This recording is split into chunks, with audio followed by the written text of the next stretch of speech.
see if it works and everything. It's this whole like thing. Come on, am I live?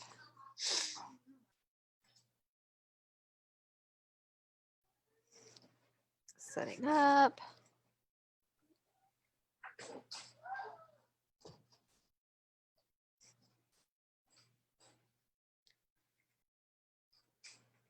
It says it's live on my end. Is it? Okay. It's like got this little bit of a delay, so I try to. Ah, there we are. Okay. All right, we're live. Oh, let's do gallery view so we can see both of us. All right, now let me record. Okay, record on my computer. There we go. All right, we can get started. Hey, everybody, we are here today with Nikita Razo. Am I saying your name right? Razo. Razo. Okay. From Junebug Photography. Who's going to tell us about her business today. I am a little loopy today. Sorry, guys, it's Friday. All right, so tell me about yourself. Things like, tell me about your family. How long have you been a military spouse? Things like that. Okay. So I have been a military spouse for just over 10 years. He hit 10 years in June. We have two boys, ages 6 and 10. And we have lived in North Carolina, Georgia, South Korea, and now here. And let's see. Before that, I lived in Illinois and Missouri and California and Texas, and that might be it.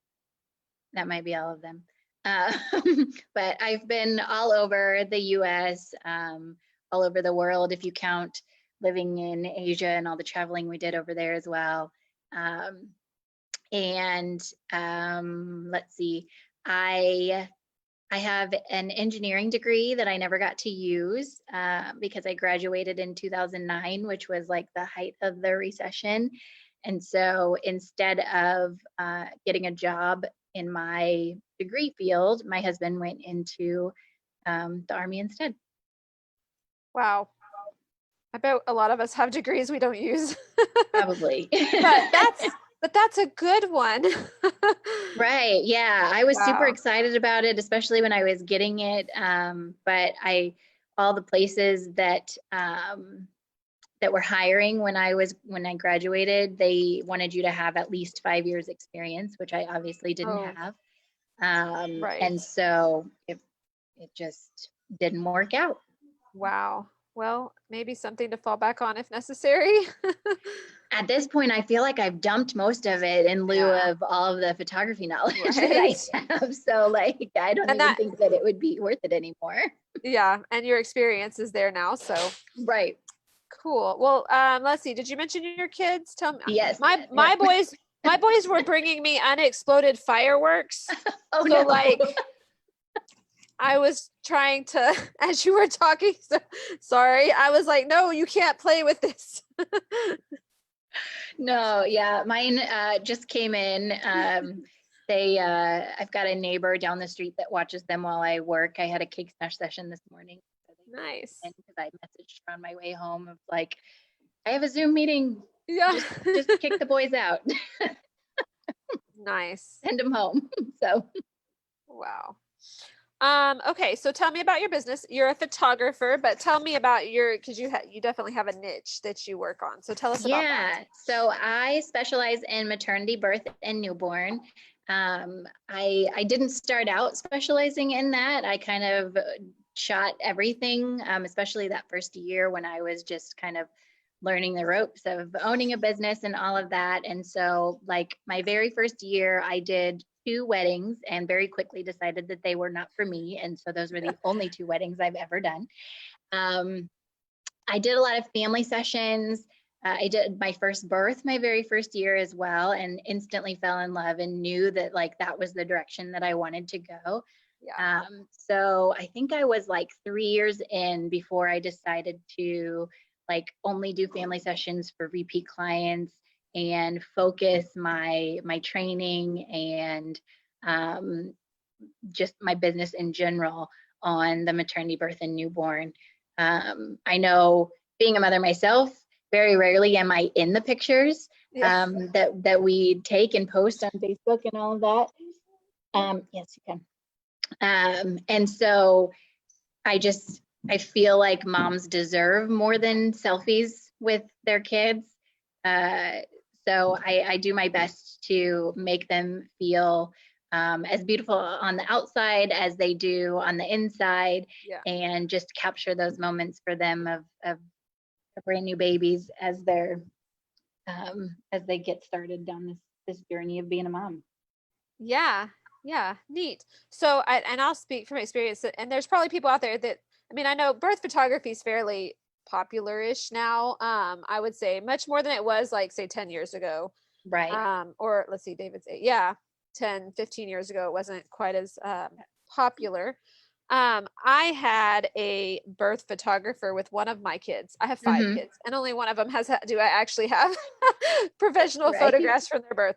But the reason is because I was her doula and she was getting into birth photography. So we were her first birth photography experience. But it was a trade. So and they're wonderful. And I'm very modest. So I was like, kind of, even being a doula and knowing, like, in that moment you don't really care.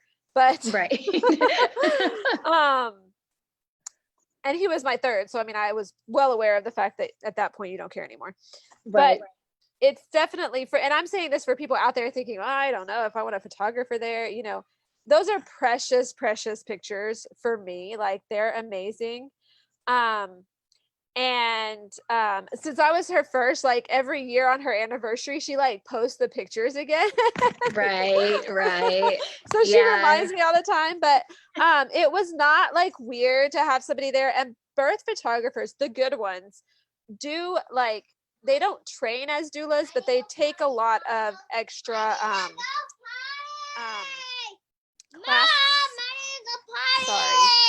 classes on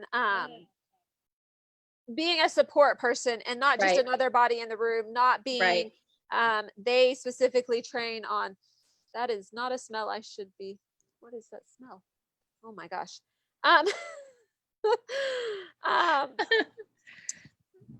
They, on being there in addition to being able to get the pictures without being intrusive, but also being able to provide support where needed. And I would say my birth photographer, even though I didn't have a doula at that birth, and even though she wasn't a doula, she wasn't trained as a doula, and it was her first birth, she still filled in a little bit in that role. Of course, not as much as a full-blown doula, because she was taking pictures, but having her there it was uplifting. It was a supportive person. It felt good. It didn't feel like, oh, there's another person with a camera in my face. It was very, she got amazing.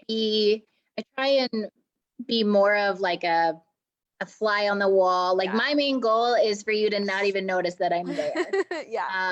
And each client is different as far as, like, what they want captured and what they don't want captured. And so we have those conversations before we even get to that point, so that I know going in, like, okay, so this family only wants to focus on, like, the emotions and the connection, and more so once baby arrives as opposed to before.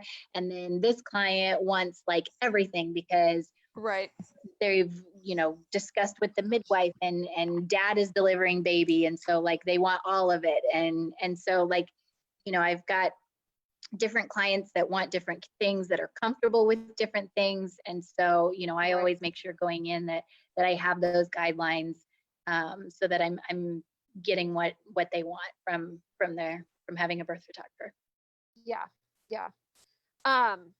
And that was another thing, is trust. So I trusted her because she had a camera, and I was not exactly, I was in a vulnerable position. She has a camera. So you got to be able to trust the person. Like I said, I want this and this. I don't want I don't want anything out there, like,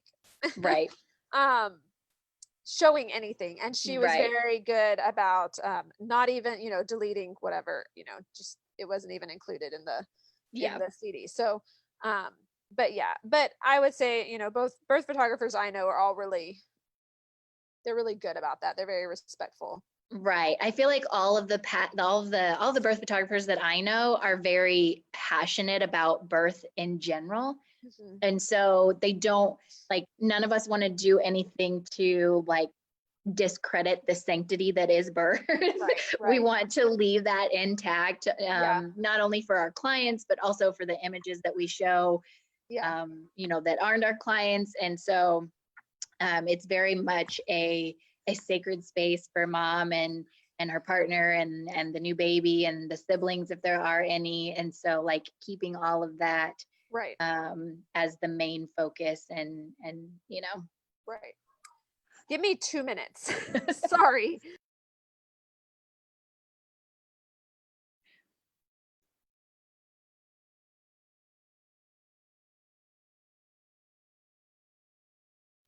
So we're going through this is totally off topic. We're going through kids' clothes and they're all Oh, spread out on my bed, organized. And one child has a bottle of sunscreen with oh no. sunscreen all over him. Oh no. And he just went into my room and I'm sure is dumping bags of clothes that my daughter spent hours sorting Oh and no. rolling in them with sunscreen. And you know, sunscreen stains. Right.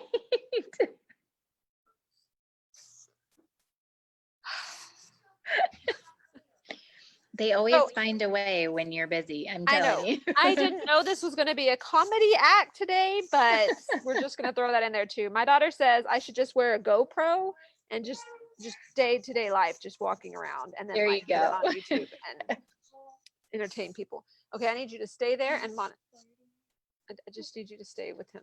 Thank you. Okay, sorry. Moving on. Oh man. Okay, so I think you kind of answered this. You got started with photography about 10 years ago, I think you said Mhm. well, no, you said he went active duty about 10 years ago. So Right. tell me how you got started with photography. So when my first son was born, I like had this epiphany of like, I can't miss anything. I don't want to miss anything. I don't want to forget anything.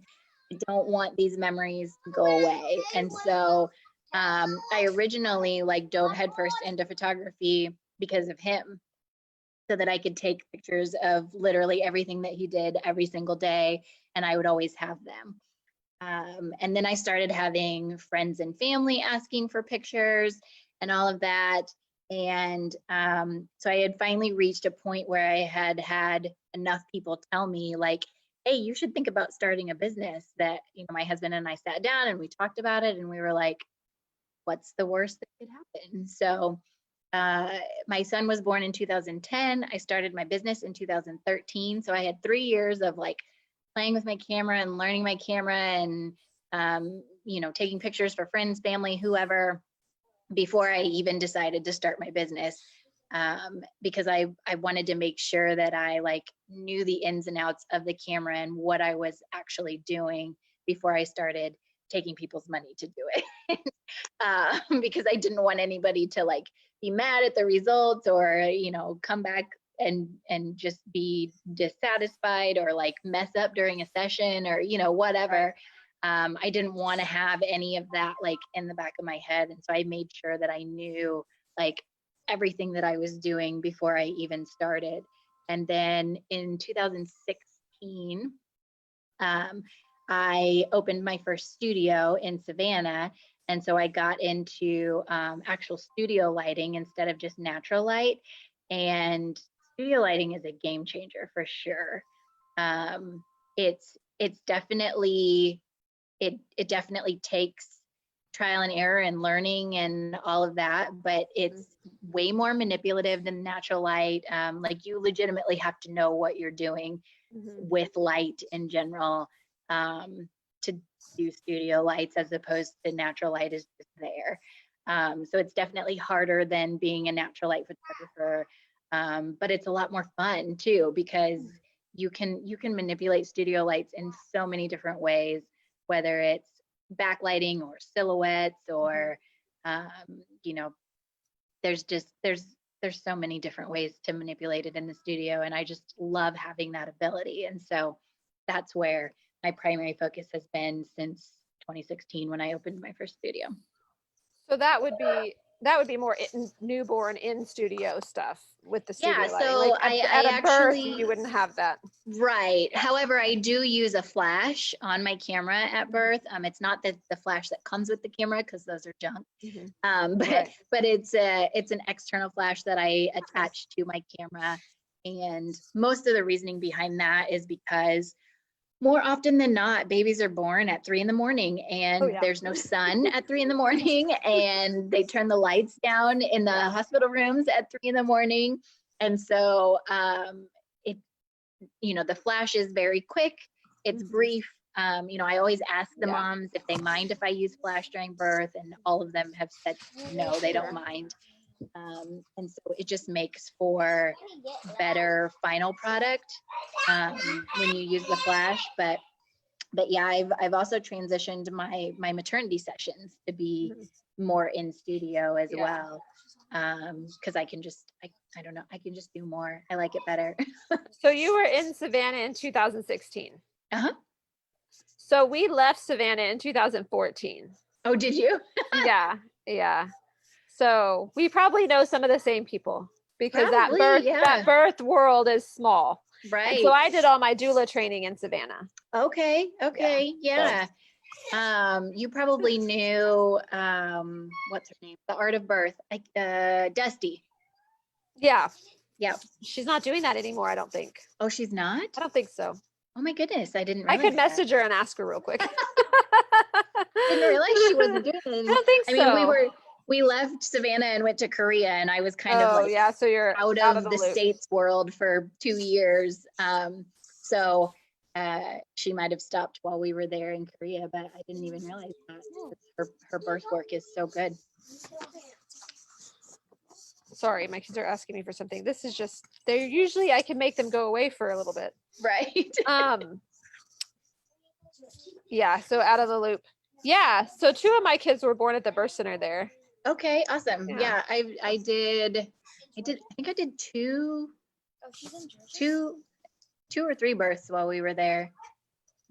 Yeah, so anyway, neat. I just keyed in on that. I was like, oh. Yeah. Okay, so tell me what has it been like having to move your business? So you've moved a lot. You listed a whole lot of places you guys have been. Both before, yes. not just as a military wife, but specifically thinking about your moves as a military spouse who runs a photography business. What has been the benefits? What have been the challenges of that? Oh man. I think the benefits are the fact that it never fails that every time we move, current clients that I have in the current location know someone in the new location. And so having those connections has made the transition a little bit easier. However, not a whole lot. So it's nice because, they're like, oh, I know someone there. But usually that's kind of the extent of it. Right. Starting over every few years, rebuilding your clientele, reestablishing yourself, not only in the military community, but in the local community, getting that brand awareness out there. It's always a struggle. I feel like I have reached a point where I've kind of perfected it. I know how many months in advance I need to start advertising in the new location. I know when I need to switch all the SEO over on my website. I know I've figured these things out, and I get better at it every time we move. Yeah. I actually, while we were in Korea, I designed a military spouse photographer online workshop, online course to teach other military spouse photographers how to do this, how to move their business in an efficient manner. Oh, nice. So it's business training, it's marketing training, it's figuring out how much you should be charging for your work, because most military photographers are not charging what they should be charging. They're charging way lower than that. Right. And that just comes with newness and not knowing, and all not having artists the do training. that. Yeah, Right, we that all too. do it. Yeah, Yeah. yeah. It's just kind of one of the things. It's like, well, you know, what people will pay. Well, if you don't value yourself, they'll take it, you know. It's Right, that's a right. huge challenge for a lot of people. Yeah, and you get the people that are like, you know, I've done 36 sessions this month, but there's only 30 days. Like, I'm burnt out. Well, yeah, because you did more Yeah, sessions yeah. than there are days in the month. Like, I would be burnt out too. I Right. remember we were in, let's see, we were in North Carolina and my husband was deployed and I had both kids at that time. But the youngest was under a year, I think still. And it was 1 month. It was August. So there's 31 days in August. And I did 26 sessions that month. I was paying the babysitter $50 each time she would come Mhm. to watch the kids when I would have sessions. And when I got to the end of the month, I had literally made like less than $200 from all 26 Oh sessions, my from the gosh. amount that I had to pay the babysitter. Like, she made more than I did, you know? Yeah. And I was like, time out. What am I doing here? Why am I working myself this hard? I'm exhausted and I don't even have money to show for it. Like, Right. and Oh so gosh. that was kind of my breaking point of like, all right, something has to change. Otherwise, I can't do this. I can't continue to do this. Yeah. And so I talked with a friend who was also a photographer that she had taken this business course somewhere, and they taught her like how to figure out what she should be charging and all of that. And so I sat down and did all of that. The calculator that she had found was like very minimal, and so like I added in other expenses that like weren't listed on there but should have been, and whatever. And realized that I should have been charging probably like 4 or 5 times what I was Oh charging. wow. Hmm. Yeah. Yeah. And so, but I had no idea, like Right. I was charging $200 a session and I assumed I was making money, but really I wasn't, you know? Right. So like, Right. between, you know, buying props and whatever else, Right. Right. it's not sustainable to keep Yeah. those low prices. So once I came to that realization, I was like, oh, okay. And so with that, I went in the complete opposite direction, and decided to go very luxurious, high end with it. You know, now we have a full studio wardrobe that has just shy of our Wow.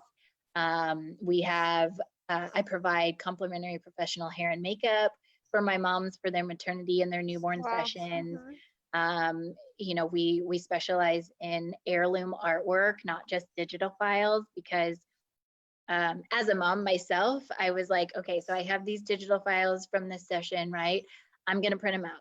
I'm going to print them out. And then 6 months later, oh, I'm going to print them out. But then, you know, you're a year from now and the Right. kids I look never. Yeah. different I than don't they never. did when you got the pictures and you never got around to printing them out, right? So I was guilty of it too. Yeah. And I was like, this is not okay. Like, these pictures go onto my computer to then just stay there and die the Mhm. rest of their lives, you know? Right. And so that was when I started offering printed products for my clients. So now we have canvases and custom designed albums and stuff like that, so that Oh when wow. my clients get their images, they're able to start enjoying them immediately Right. because they already have them in that printed format instead of having to find the time to print them themselves. Yeah. So, Yeah. That makes sense. yeah. Good. Um. So that class, do you still offer that? Is that something that's still out there and available? Yeah, it is. You can find it on my website. Okay. There's a tab on my website that says professionals, and it's under Okay. the workshops there. Oh, nice. It's called Here, There, and Everywhere. Okay. And it's a 4-week course that you work at your own pace. Great. The first week, as soon as you like make your payment, the first week is accessible immediately. Mhm. And then there's also a Facebook group, and we do monthly Zoom meetings to like Nice. touch base and check in, and the Facebook group and the Zoom meetings, and also access to the class it's a forever thing. Like Nice. it doesn't go away once you get through the 4 weeks of coursework. Like you can Yeah. reference back whenever you need to, every time you move, Yeah. all of that. So yeah. Awesome. Yeah, because I know there's a lot of photographers in the military spouse community. Yes. And I mean, you know, sometimes a lot isn't necessarily a good thing, but it's because it's theoretically a portable career. I mean, it is Right. something you can move, and you're self-employed, so you're Right. not having to answer to somebody else when you're moving. So I Right. think But a that lot would of people be don't realize is that like what any entrepreneurship, but photography specifically, because that's what we're talking about, is right. literally only like 20% photography. The other 80% is the business side of it. Right. And you have to know what you're doing, because otherwise you're not going to last. I Right. think the statistic is something like 80 or 90% of businesses fail within the first Yes. 5 years because Mhm. they don't understand the business side of it, and they're Right. continually losing money. So Right.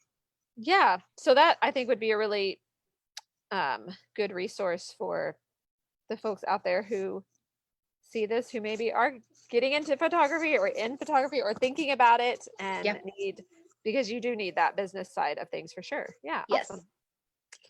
Cool. Okay. Well, what one or two like main pieces of advice would you give to a military spouse who's thinking of starting their own, which you kind of already touched on, I think, but I'll just ask it this way.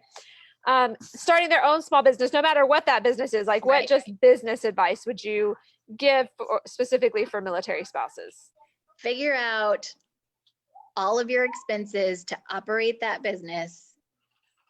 Do that firsthand before you even decide to start the business. Figure out what all of your operating costs are going to be. Figure out how much you want to pay yourself per hour of doing that work, not just the actual like in front of the customer work, but all the behind the scenes work as well, because there's a lot of it. And then calculate what your prices will be from there. Don't be afraid to charge what your time away from your family is worth, because that's really what it is. They're paying you for your time away from your family, away from the personal things that you want to do, away from your friends, all of that. How much is that worth to you? Yeah, makes sense. And then what would you tell a spouse who's specifically thinking about getting into photography? Learn all the ins and outs of your camera first. Know how to work it in every single mode, so that if something on it breaks, you can determine what that is, or something isn't working, you can determine what it is and you can fix it. And again, just know what your time is worth, because at the end of the day, your time is what you have. It's valuable. Right.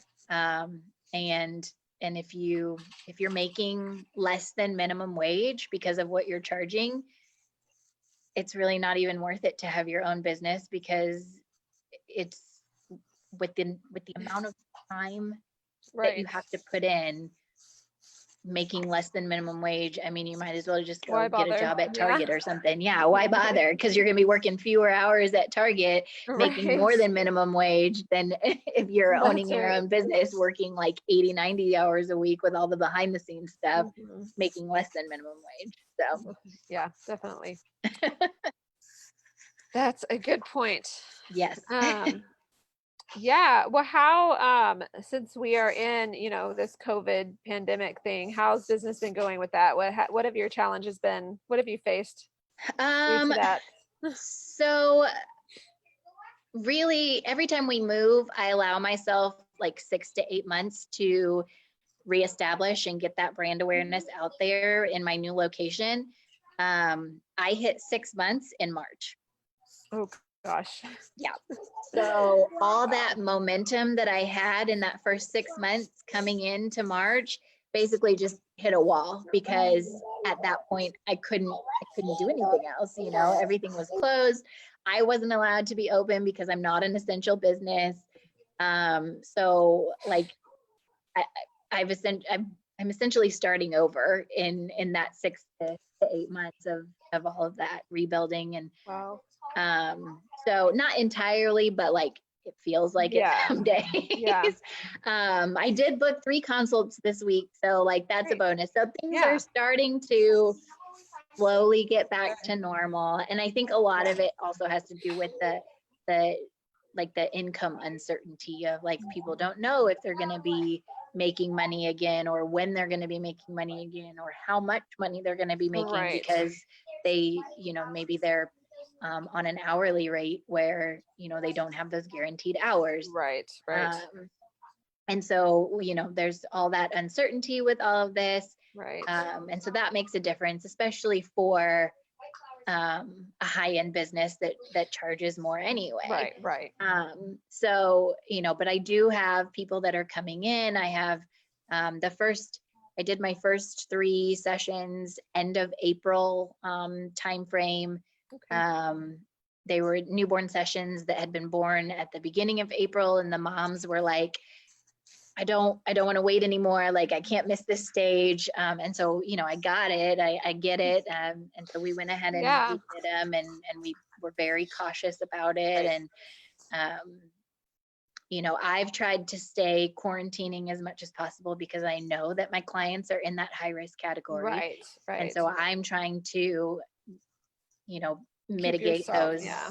Mm-hmm. all of the instances of coming into contact with people. You know, I've been getting my groceries delivered. I've been, you know, we order out for food. We don't go anywhere. Like, Yeah. So I've been trying to stay as safe as possible for my clients, so that that's one less thing that they have to worry about when they come in for their session. Yeah, that makes sense. Great. Well, that's all I've got. Is there anything else you'd like to share with us, or anything I didn't think of mentioning that you'd like to that you thought of that you want people to know? Yeah, so I've got a couple things going on right now. Okay. I'm adding glam motherhood sessions to my portfolio. And so right now I'm in the like portfolio building stage for that. So you can find information on my website, as well as my Facebook page. But I'm looking for moms with babies between the ages of 4 months and 11 months to come in. They'll get hair and makeup done. I'll style the shoot for them so that it's, you know, within how I want the portfolio to look. Right. There's a $250 commitment fee to make sure that people actually show up for the session, but then we're giving you $500 towards your artwork after the fact. So we're doubling, you know, what you paid and giving that back to you. And then I also have my Black Mamas Matter passion project that I'm working on. So I'm looking for Black moms who have had like bad healthcare experiences, either during pregnancy, during delivery, or like right after delivery. I've got, I think I need 3 more. Okay. We've got 9, and I need 3 more to complete the vision that I have for this passion project. So that information is also on my Facebook page. Okay. And then we have our Junebug photography VIP group. If you are a new mom or you're expecting, we post all kinds of special offers, like just for our VIPs, and like they get first dibs at model calls and stuff like that. So nice. If you're expecting, or you just had a baby or whatever, you can join the VIP group, and we'll be happy to see you in there. Great. And do they find that on your Facebook page or your yeah, so it's too? Junebug Photography MHK VIP is okay. It's a you want to separate search for that. Yeah. And there's not a requirement. They just need to, well, Nope. I mean, to be a new mom, I guess, but yeah, or pregnant. So they just need to go and request. Cool. Yep. I will, I'll look all that up. So I've tagged in the description of this video, I did tag your Facebook page. Okay. But I'll go back and add your website. I know you can get to it from your Facebook page, but just to make it easier for everybody, I'll go back and add the website. And JunebugPhotographyStudio.com. It's easy. Awesome. Yeah. I like to just streamline everything. Right. And I'll post in the comments, I'll post those 3 other resources, the 2 projects and the Facebook group, the VIP Yeah. group, in the Awesome. comments. That way people could just get directly to that information. Yep. If they are interested. Yeah, I love your passion project because the stats on maternity care for women They're of not color is great. just awful. Yeah. It's yeah. I mean, I don't know. Maternity care is a mess, and then just to be It is. to have it be worse on top of the mess it already is just unacceptable. Yeah, So yeah. I agree. Yeah, so I'll definitely get that up there, and feel free to share anything else in the group that you have coming up. We'd love to hear about it. Okay, awesome. Yeah, well, thanks so much for joining me. It Thank was you for great having getting to talk me. to you. Yeah. All right, have a great weekend. Thank you. You too. Bye. Bye.